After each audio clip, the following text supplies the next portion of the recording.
նպատակները որոնք են։ Առաջինը պետք է գնահատել ցանի մորֆոլոգիան, ինչպիսին է մակուլա է, պապուլա է, վեզիկուլա է, հաջորդ սլայդերում ես կցուցադրեմ, կվերհիշենք միասին։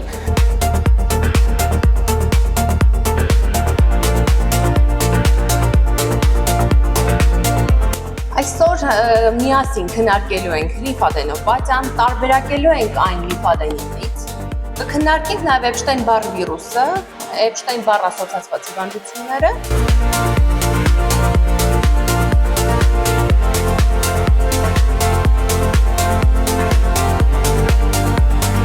Շատ ժամանակ, երբ որ ասում ենք աղիքային վարակ, շատերի մոտ կա այս տպավորություն, որ հիվանդի մոտ կա լուծ, ջերմություն, որովայնացավ։